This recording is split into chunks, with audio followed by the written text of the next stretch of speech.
Good morning, students. How are you? I hope you are fine.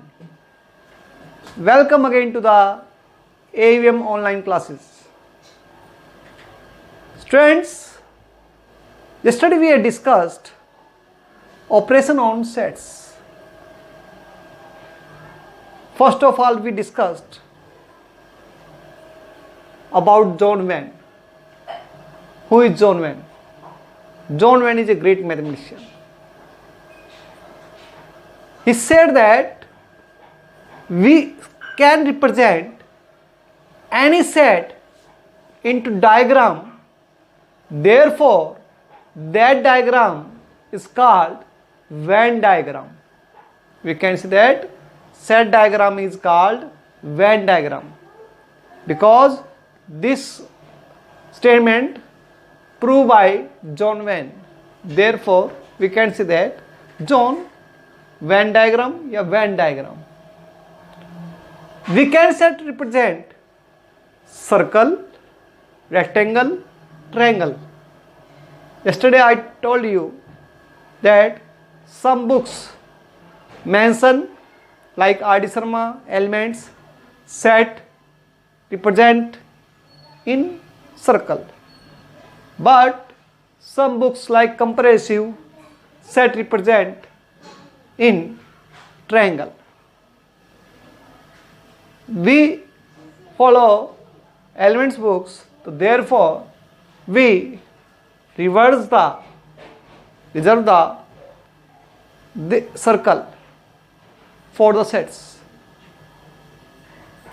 आज हम पढ़ने जा रहे हैं, उससे पढ़ने से पहले आपको मैं रिवाइज कराऊंगा. तो welcome again to the AVM online classes. आज हम आपको रिवाइज करवाने जा रहे हैं कल का वर्क. पहले जैसे union of two sets, union दो सेट रखे हैं ए और बी, इनका यूनियन लेना है. तो यूनियन क्या होता है? मिलाकर लिखना.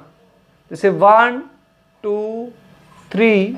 अभी ये और आपने पता है एक सेट के अंदर एक एलिमेंट एक ही बार काउंट होता है, तो ये 2 दोबारा नहीं लिखेंगे, हम यही लिखेंगे 3 4. 3 का 3 4. और इसका साइन होता है यू. देखो बेटा, यूनिवर्सल सेट में तो आप थोड़ा बार लगाते हैं, इसमें हम सिंपल यू लिखते हैं. That is the union. अगला है intersection of two sets. Intersection of common. जैसे अब यूनियन में हमने ये क्या होगा, ये सारा होगा ऐसे. कई बार एटलीस्ट वर्ड आता है तो भी हम यूनियन का यूज करते हैं.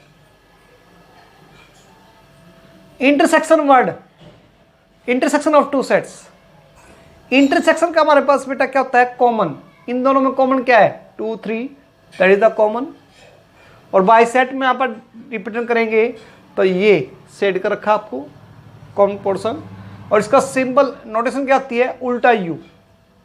उल्टा यू. ठीक है.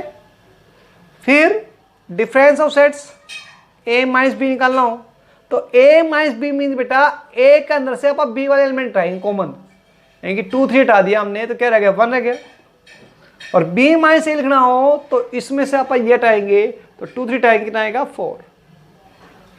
फिर complement of the sets. Complement क्या होता है? जैसे कोई भी सेट का कॉम्प्लीमेंट है तो हमारे पास क्या है कि भाई ए 1 2 3 है, तो 1 2 3 है तो वो किसके अंदर होगा भाई? यदि ए के अंदर 1 2 3 है तो कॉम्प्लीमेंट में 1 2 3 नहीं होगा. 1 2 3 को छोड़ के 4 5 6 7 ये हो गया. सिमेट्रिक डिफरेंस क्या हो गया? A minus B union B minus B A is called symmetric difference. इसकी नोटेशन क्या होती है? डेल्टा. जैसे ये यहाँ पर ए माइनस बी ये था, बी माइनस ए ये था, इनका यूनियन लोगे 1 4 तो that is called symmetric difference. Disjoint sets. जिन दो सेट में कुछ भी कॉमन ना हो उनको हम बोलते हैं डिसजॉइंट सेट्स. जैसे ये दो सेट है, इन दोनों में कुछ भी कॉमन नहीं है, इनको हम बोलेंगे डिसजॉइंट सेट्स. और इसकी नोटेशन क्या लेंगे आप? इसकी अलग अलग ले लेते हैं आप. एक सेट ऐसे रिप्रेजेंट करेंगे, एक सेट ए और ये सेट बी. अलग से, that is the disjoint sets. Common कुछ भी नहीं है, ठीक है। यूनिवर्स यूनियन है ना, जैसे कोई भी, आप थोड़ा सा समझो बातें, ये थोड़ा में हेल्प करेगी आपको। क्या, जैसे ये है,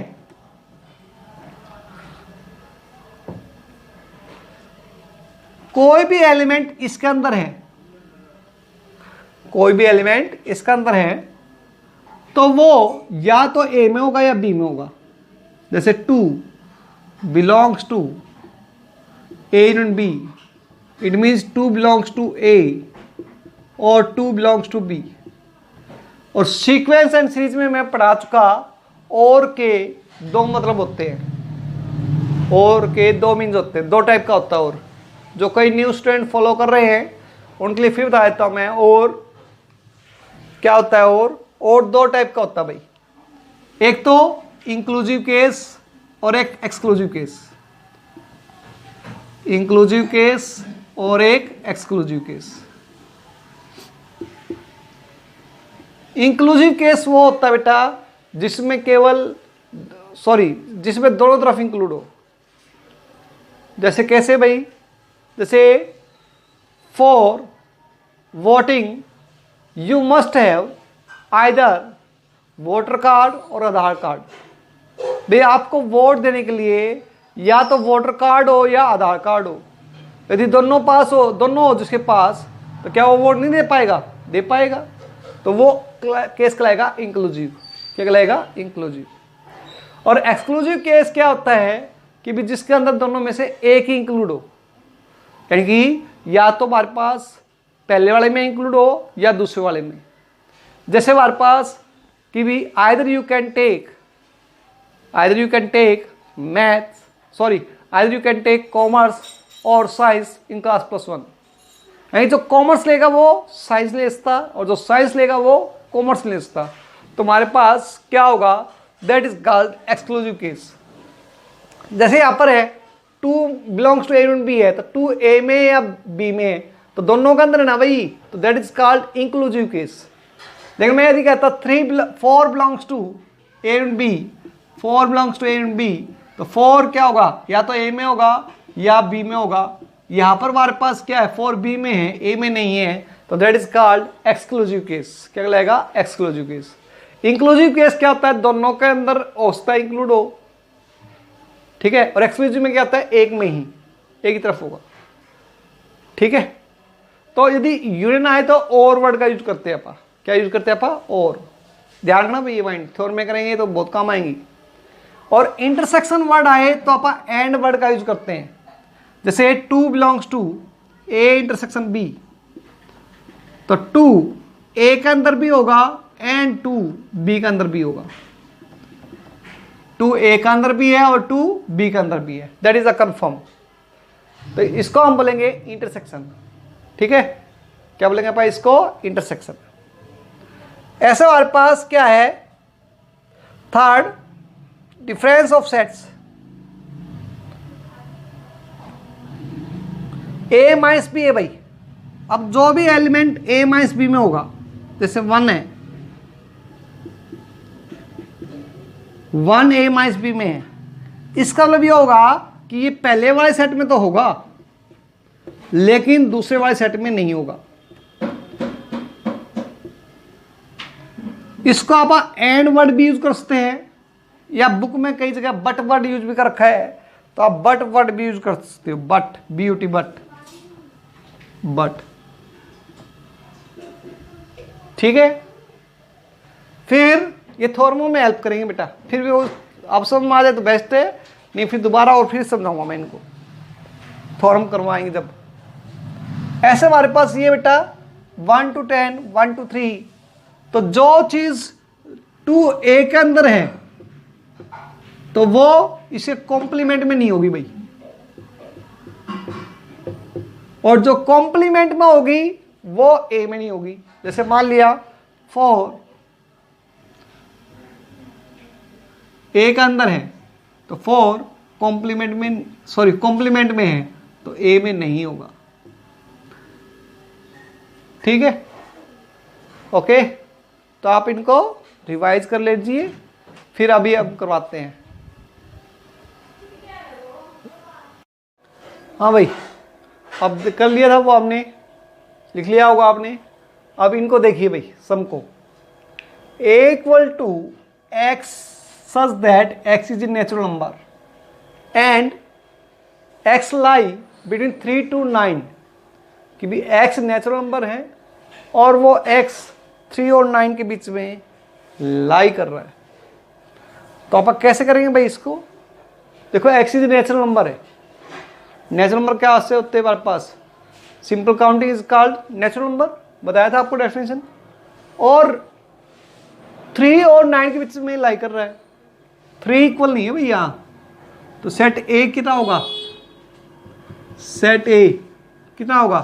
3 से ग्रेटर और 9 से less equal 4 5 6 7 8 9, that is the ए।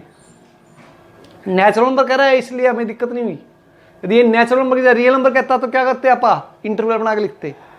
ये कौन सा होता? सेमी क्लोज कह दो या सेमी ओपन कह दो आप, क्योंकि एक तरफ ओपन का साइन है, एक तरफ क्लोज का साइन है। फिर b इक्वल टू हमारे पास क्या है? ऐसे ही नेचुरल नंबर भी होना चाहिए, और जो 10 से ग्रेटर और 15 से लेस इक्वल। 10 से ग्रेटर है भाई तो 11 12 13 14, और यहाँ पर इक्वल का साइन है तो 15 भी इंक्लूड होगा। ये हो गया। अब हमें ए यूनियन बी लेना है, तो आप तो ले लोगे यूनियन, कोई दिक्कत नहीं होगी। क्या है कि ए यूनियन बी? यह देगा 4 5 6। क्या होता है यूनियन? यूनियन मतलब दोनों को मिलाकर लिखना। तो 4 पहले तो हमने ए सेट लिख दिया, 4 5 6 7 8 9। अब बी के लिख दें, जो मिलता ना हो, कुछ भी नहीं मिल रहा, तो क्या आएगा? 11 12 13 14 15। और ये दोनों में कुछ कॉमन नहीं है, तो इनको क्या बोलते हैं आप? बताइए क्या बोलते हैं? है ध्यान कुछ? इनको हम बोलते हैं डिसजॉइंट सेट्स। क्या बोलते हैं आप इनको? Disjoint sets. अब देखिए बेटा, अगला है a equal to X such that x equal to 2n+1। ये क्या है? 2n+1 किस फॉर्म में होता है बेटा? है क्या ध्यान? वेरी गुड, सही बताया आपने। तो इसको हम बोलते हैं ओड नंबर। क्या बोलते हैं आप इसको? ओड। और x equal to n, these are the even, और दोनों इंटीजर के अंदर बिलोंग कर रहे हैं। तो अब इनका यूनियन लेना है हमने। क्या लेना है इनका? यूनियन। अरे भाई कोई नंबर है, उनमें क्या होते हैं? दोनों क्या होता है? या तो ओड होगा या इवन होगा, या तो 2 से डिवाइड होगा या 2 से डिवाइड नहीं होगा। अब दोनों का यूनियन लेना है तो मिलाकर लिखेंगे, तो मिलाकर लिखेंगे तो क्या हो जाएगा? पूरा इंटीजर ही हो जाएगा। तो आप क्या लिखेंगे? x such that x equal to n for all n belongs to integer. ये फॉर ऑल का साइन बताया था आपको, तो x n बिलोंग्स टू, इस तरह से लिखेंगे आप। यानी कि ऑड और इवन को दोनों को मिला के लिख देंगे, तो वो क्या बन जाएगा? इंटीजर ही बन जाएगा बेटा। अरे कोई भी नंबर है, उनमें दो ही तो होंगे, या तो ऑड या इवन, और दोनों को मिला के देंगे तो वो पूरी संख्या बन जाएगी। दैट इज, पूरी संख्या क्या है यहाँ पर? इंटीजर है, तो क्या बन जाएगा? इंटीजर बन जाएगा। ठीक है। अब यहां पर देखो बेटा, यदि इन दोनों में कॉमन लेना होता तो कुछ नहीं आता, 5 आता। A intersection B equal to क्या होगा? 5, और दीज आर द 5 कॉमन आए तो क्या कहलाते हैं? Disjoint sets. तो दोनों क्या है? ये डिसजॉइंट सेट्स। जैसे अब ये है, ये 3 का मल्टीपल है और ये 4 का मल्टीपल है। अब एक में तो बेटा ये, इसको 3 का मल्टीपल बनाओ भाई। a equal to n belongs to integer और 3 का मल्टीपल है, तो माइनस भी आ सकता है। 0 -3 -6 +3 +6, ऐसे बी सेट है बेटा। तो बी सेट लेंगे आप, तो बी सेट है हमारे पास क्या? यह है हमारे पास 4 का मल्टीपल है, इंटीजर है भाई, तो 0 -4 -8 +4 +8 12 चलता रहेगा ऐसे। अब इन दोनों कॉमन क्या आएगा बेटा? देखो कॉमन क्या आएगा? 3 6 9 12 आएगा कहीं ना कहीं, इसमें भी 12 है। ऐसे ही यहाँ पर इसमें -12 आएगा, इसमें भी 12 आएगा। तो दोनों में कॉमन क्या आएगा? सबसे पहला नंबर 12, फिर 24, फिर 36, यानी कि ये आएंगे हमारे पास, तो 12 का मल्टीपल आएगा हमारे पास, यानी कि 12 का मल्टीपल। तो इस टाइप के होना सम बेटा, तो हम सीधा इनका इतना एक्सप्लेन करने की जरूरत नहीं है, इनका एलसीएम ले लो। 3 और 4 का एलसीएम क्या आता है भाई 12, क्या होता है 3 और 4 का एलसीएम क्या आता है 12, तो आप क्या करेंगे इनका एलसीएम 12 ले लेंगे, यानी कि ये आएगा intersection B X such that x equal to 12n for all n belongs to integer. ये आ गया, ठीक है, ये समझ में आ गया होगा आपको। अब अगला देखो बेटा, ये क्वेश्चन क्या हमारे पास यूनिवर्सल सेट दे रखा है X such that x belongs to natural number x less than to 30। देखिए कि यूनिवर्सल सेट दे रखा है आपको x such that x equal to natural number और x, ये अपनी बुक के हिसाब से 11th क्वेश्चन है।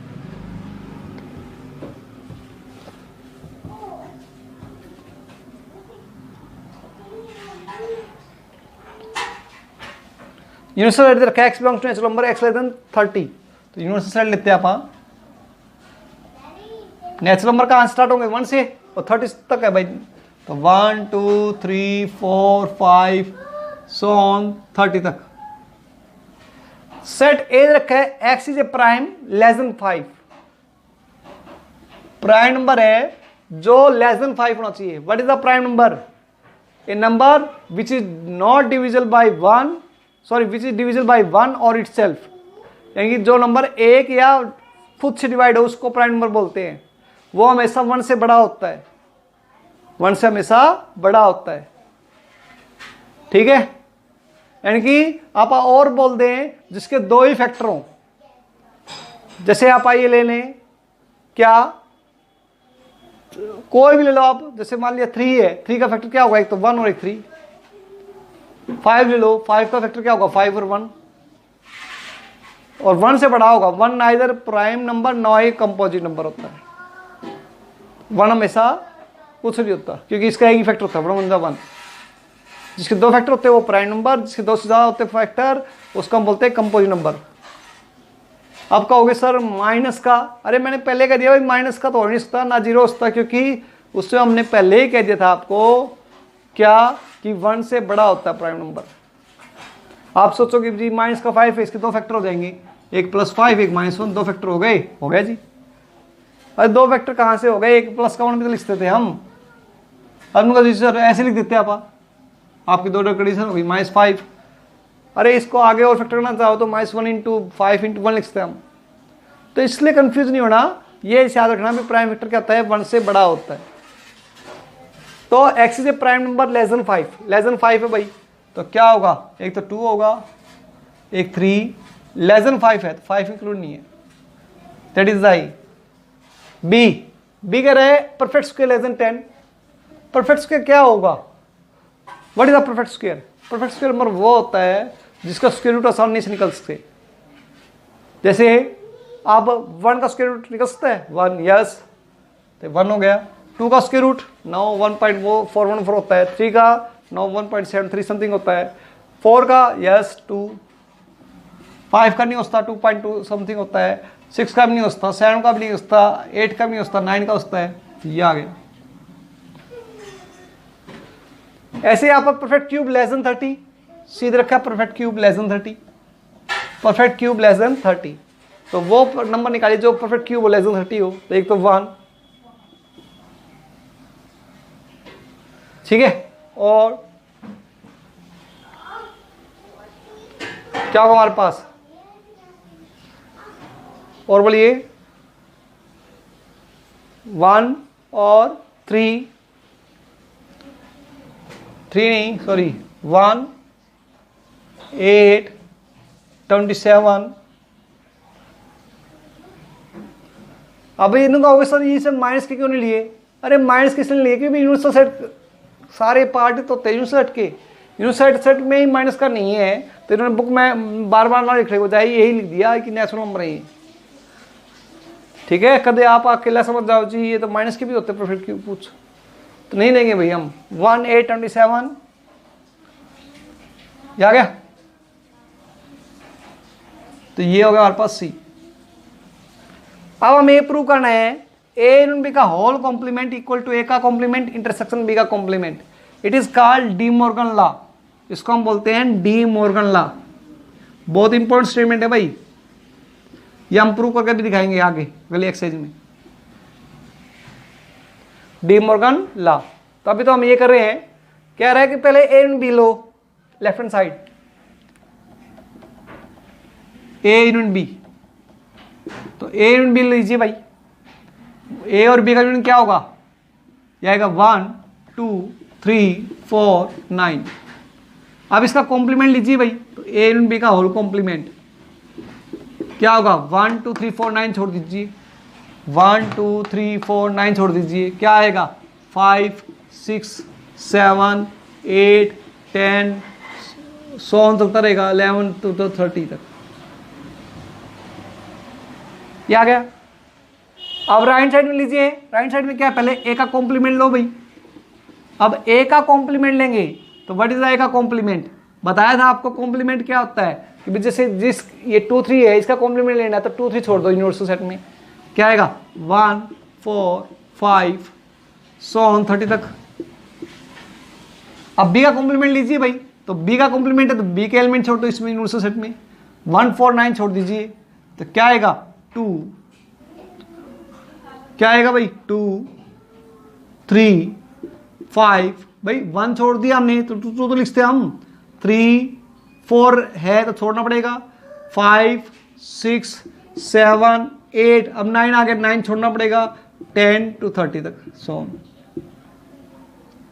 अब इन दोनों कॉमन लो भाई, तो कॉमन क्या आएगा इन दोनों में, देखिए भाई क्या आएगा, एक तो 5 दिख रहा है,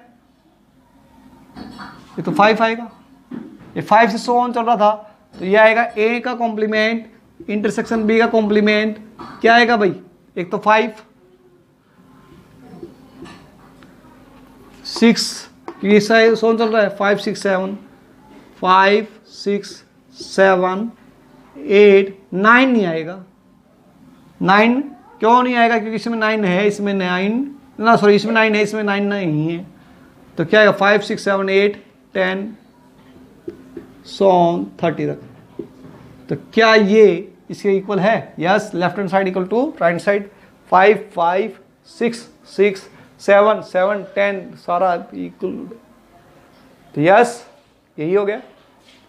ऐसे इसमें बेटा इससे पहले ए इंटरसेक्शन बी लीजिए, फिर होल कॉम्प्लीमेंट लीजिए, और यहाँ पर ए का कॉम्प्लीमेंट यूनियन बी का कॉम्प्लीमेंट अलग अलग लेना है, तो इसको भी हम डी मॉर्गन लॉ बोलते हैं। क्या बोलते हैं इसका, डी मॉर्गन लॉ, कि पहले होल कॉम्प्लीमेंट लें तो अलग अलग कॉम्प्लीमेंट में साइन चेंज होता है, यूनियन है तो इंटरसेक्शन हो जाता है, इंटरसेक्शन है तो यूनियन हो जाता है, और ये क्यों होता है हम प्रूव करके दिखाएंगे। इससे बेटा ये है कि भी ए इंटरसेक्शन बी है, पहले ए और बी में कॉमन लीजिए, तो ए और बी में कॉमन लीजिए, लेफ्ट हैंड साइड लो, ए और बी में कॉमन लीजिए भाई, कॉमन क्या आएगा ए और बी में, है क्या कुछ कॉमन, नहीं है भाई 5। अब ए और बी में कॉमन 5 है तो इसके साथ कुछ भी लेंगे सी सेट, उसमें 5 कॉमन आएगा। ऐसे आप बी और सी में कॉमन लीजिए भाई, बी और सी में कॉमन क्या है 1, 1 का एक साथ कॉमन लेंगे तो क्या आएगा 5, देयरफॉर 5 आ जाएगा, तो दोनों इक्वल नहीं है, यानी कि इंटरसेक्शन में क्या होगा कॉमन। तो ओके, तो आप ये कर लीजिए, इनको लिख लीजिए। Thank you, stay home, stay safe. साफ साफ लिखना भाई।